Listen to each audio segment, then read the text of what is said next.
Well, hello. Hello, Olivia. Hello, Pippa. And hello, Belle. It's good to see you there. Now then, we were up in the allotment the other day and we came across a lot of round stones. Like this. This is one of them. I've got a few others to show you now. See, they're all rounded. They're beautiful, really. They're just there as we were digging away. Yeah, there. Aren't they lovely? All nice and round and rounded and no edges. And it got us thinking, where do those come from? What are they about? So we sent for a book. It came from America and it's called The Mystery of the Round Stones. And it's really interesting and I thought I'd read it to you now. Just find the first page.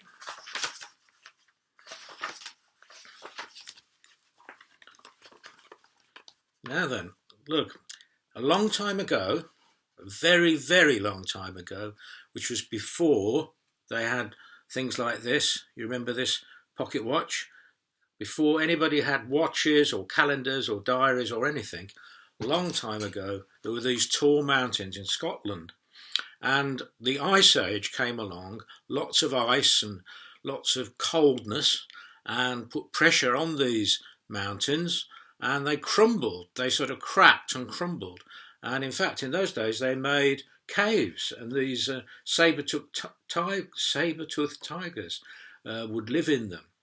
And gradually, the mountains would collapse altogether, and they'd crumble into the glacier, and the glacier would come all the way down from Scotland down to us in Worcestershire.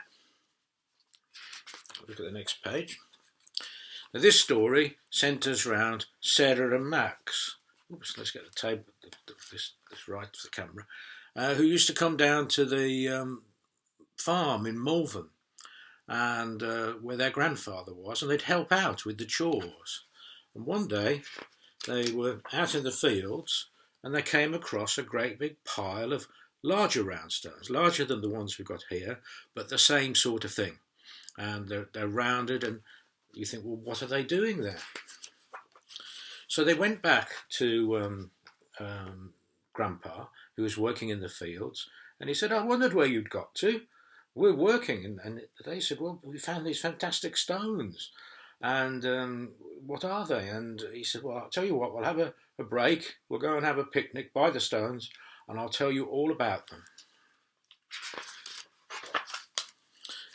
So a long time ago, these glaciers that we talked about coming down from Scotland, he said, were much higher than the highest building in the whole of Worcester. And they were huge things, and they just came down and they pushed all in front of them down the country. And he said, do you remember, Max, last winter when we had the spring come and the snow sort of started to melt and you fell about in the mud? Well, that never happened with this ice age. The spring came, but it was still cold and still pushing the ice down the country. And it was pushing down in this fashion here. And so there was the big ice here, and then it was pushing out the bottom with the sort of like toothpaste, and they all laughed at the idea of a glacier being like toothpaste. And as it came down, he was saying, they took all with them. They brought gravel, and they brought rocks, and they brought trees, and all sorts of things in the powerful force of the glacier. And then it came to Malvern and started melting. It slowed right down, and the glaciers more or less stopped at Malvern. And as they melted, a little tributary, a little stream started, and over the many, many, many years, the stream became the river, and it became the River Severn.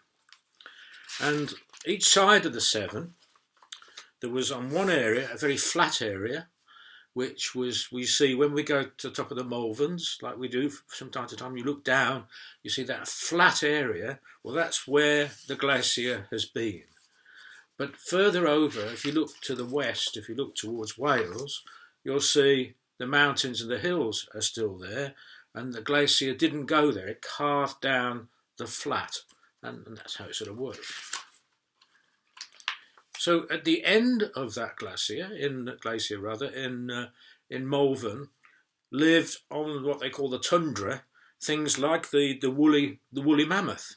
In fact, Olivia and I saw a wonderful model of a full-size model of a woolly mammoth, didn't we, a couple of years ago at Worcester Museum, and hopefully that same exhibition or something similar will come back, and Belle and Pippa can go and see the woolly mammoth as well.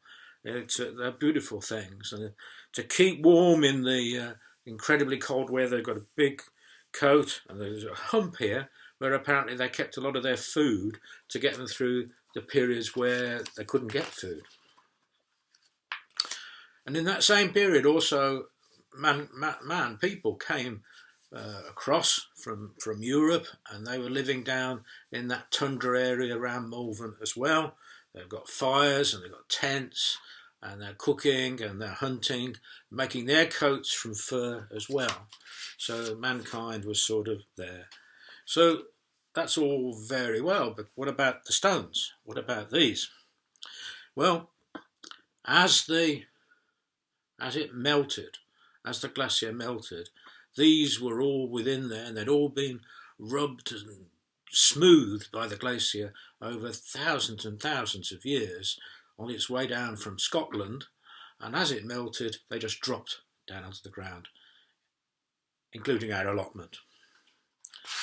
And Sarah and Max thought this was a really wonderful story, because it is really, isn't it? And that she just looked at the stone that she'd found and put it in her pocket, like I do. It's a nice thing to carry around, and maybe next time you see a round stone, you could put one in your pocket yourself. So until I see you again, bye-bye for now. Bye-bye, Belle. Bye-bye, Pippa. And bye-bye, Olivia. Bye.